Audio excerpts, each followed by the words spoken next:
Now again, this is science. All we're doing is we're starting with Einstein's relativity. We're saying that as you move through space, you move through time. The faster you move through space, the faster you're traveling through time. In time-space, you can move not just into the future, but into the past as well, depending on what direction you're traveling.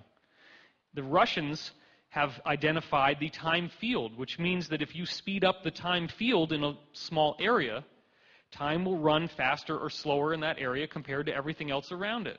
And they've got lots of experiments with little wristwatches and stuff where they put them in the time field, and the time field makes it speed up or slow down.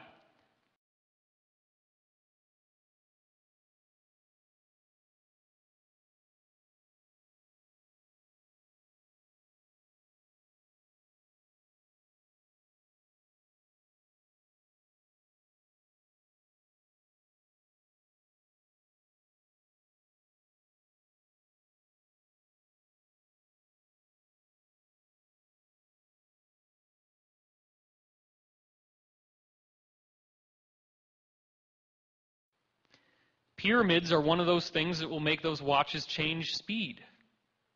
So a pyramid is an actual symbol of something that will cause change to occur. The pyramid is a symbol, but it's also a technology. It's also a machine. The symbol of the pyramid is that which is reaching up. It's something that's reaching for the heavens. It represents geometry, and there is geometry that makes this energy field of the time field I'm talking about function. It's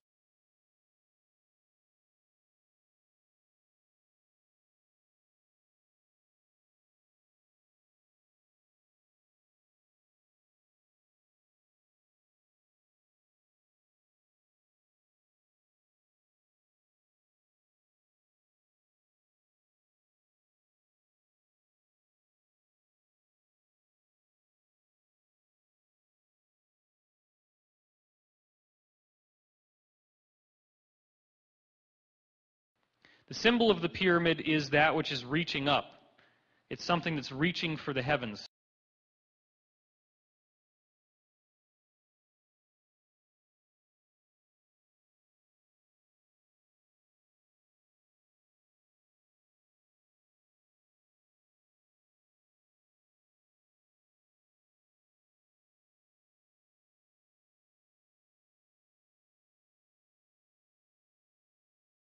Based on geometry, which is more complex than we're going to do in this presentation. But the time field is something which not only affects the passage of linear time, it also affects the health of your body. The more of this time field is flowing through your body, the healthier you're going to be. And paradoxically, the slower you're going to age. It's when the flow of the time field stops that you move out of eternity, that you move out of timelessness. It's when time stops flowing through you that you stop being an eternal being and you begin aging. Remember that scientific study that Deepak Chopra talked about in Ageless Body, Timeless Mind, where he gets a bunch of elderly people and he puts them in a room where it has the magazines of 40 years ago, it has the radio broadcasts, it has all the furniture, everything. What he found was that within a very short period of time, all these people had a remarkable turnaround where they started reverse aging. They actually started getting younger in a way that is molecularly, biologically provable. That's because the time field started flowing again. They started to have hope. The time field is that which gives you inspiration. If you want to know whether the time field is really flowing through you or not, you can tell because you will be in a state of uplifting gratitude and positive emotion. It is a scientific fact that the more that your mind goes into that state of resonance, of positive attitude, of fearlessness, of courage, you are causing time to flow through you faster, which means you have the power of eternity at your fingertips, which means you are at the forefront of the human evolutionary process. But this is not something that only relies upon your ingenuity and your dedication to a spiritual path. It is something that is being done for you by forces that are very mysterious because they are much greater than what you would normally think of as your conscious mind. You want to talk about the monolith in 2001 and how mysterious that was. That's not even the beginning of what we're talking about now.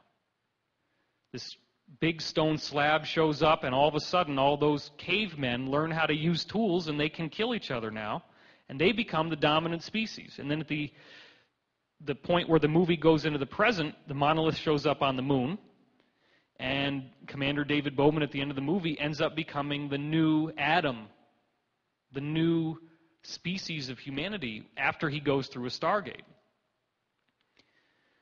There's a lot of things that are known on the inside, and this stuff is not a secret. It's not a secret even though it has been kept secret. It has been attempted to be kept secret. It is not secret. All of the information we need is already here so that we can definitively understand that what's happening to the earth is a naturally occurring process. It is a sacred process motivated by forces of intelligence that would stagger the imagination. Back in the old days, you had a LAN system in which a computer was just a monitor and a typewriter. And you plugged it up to one central computer, and everybody's little dummy terminal, as it was called, was plugged into that one computer. On some level, each of us is the dummy terminal.